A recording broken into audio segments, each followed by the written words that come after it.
आवाज महाराष्ट्राचा। नमस्कार, मी प्रतिभा। संध्या लाईव्ह मध्ये आपलं सर्वांचं स्वागत। आष्टी मतदारसंघाचे आमदार सुरेश धस हे काही कारणाने चर्चेत असतात। काल आष्टी दूध संघाच्या वतीने आयोजित दुधाच्या उत्पादनात वाढ व्हावी यासाठी भव्य दूध पशु शिबिराचे आयोजन करण्यात आले होते। या कार्यक्रमाला थेट पंजाब येथून संदीप सिंग आणि हरप्रीत सिंग हे कार्यक्रमाला उपस्थित राहून मार्गदर्शन केले। यावेळी त्यांचे मार्गदर्शन लक्ष देऊन ऐकण्याची विनंती सुरेश धस हे शेतकऱ्यांना करत होते। याच दरम्यान त्यांनी केलेले वक्तव्याचा व्हिडिओ प्रचंड व्हायरल होत आहे। आवाज चांगला येतो। हे संदीप सिंग आणि हरप्रीत सिंग ही माणसं जे आहेत हे पंजाबच्या प्रवासी आहेत। ते आपल्याला हिंदीमध्ये बोलणार। कृपया माझी विनंती, डेअरीचा चेअरमन, दूध उत्पादक मी बोलतोय तर हे पाठच्या फोनवर बोलतोय। 1 2 3 4 5 वेळा माझं पण कसं आहे की फोन आपण रोजच वापरतो। त्या फोनमुळं चांगलं काय होतंय का नाही हा देव जाणे, वाईट जास्त होतंय। माझं मत असं आहे की हा 1 तास 2 तासाचा 1.5 तासाचा कार्यक्रम, फार मोठा कार्यक्रम वगैरे नाही, पण किमान समाजातल्या आपल्या सगळ्या लोकांना आणि तरुणांची संख्या बरोबर दिसते। आणि कोण या कार्यक्रमाला आलाय, जो स्वतः उत्पादक आहे, जो स्वतः चेअरमन आहे, जे स्वतः दूध काढताय आणि लोकांना डेअरीपर्यंत घेऊन जातात।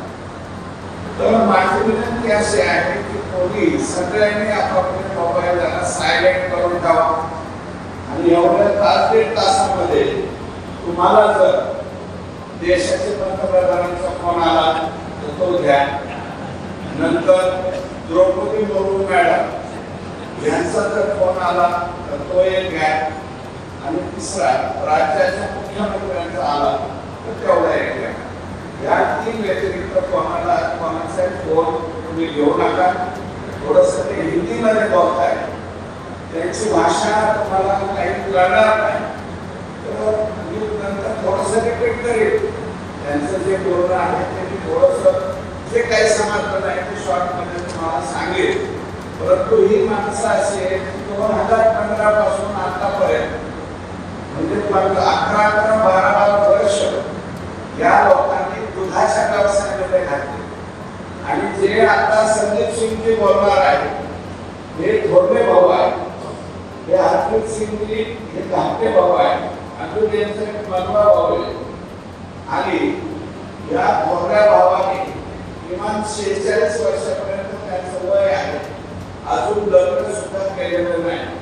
आम्ही त्यांना विचारलं आपने शादी क्यों नहीं की, ते म्हणजे मला दूध घातल्याला पाहून घ्यायचे म्हणून त्यांनी लग्न सुद्धा केलेलं नाही। म्हणजे असे त्यागी लोक आले ते तुमच्यापर्यंत आलेले, तुम्हाला 4 शब्द सांगणार आहे,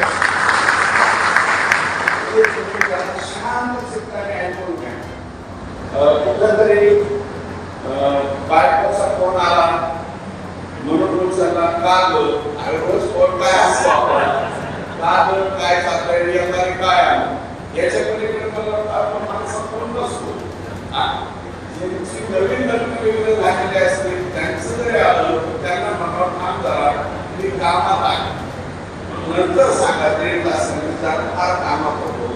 तर हिंदी भाषा आहे, थोडीशी पंजाबी स्टाईल आहे, ते तुमच्या काही वेळा असं वाटतं की आपलं हे डोक्यावर जातं, अजिबात जाणार नाही। ताज्या आणि महत्त्वपूर्ण बातम्या पाहण्यासाठी आजच आमच्या संध्या लाईव्ह न्यूज चॅनलला YouTubeवर सबस्क्राईब करा आणि बेल आयकॉन प्रेस करा।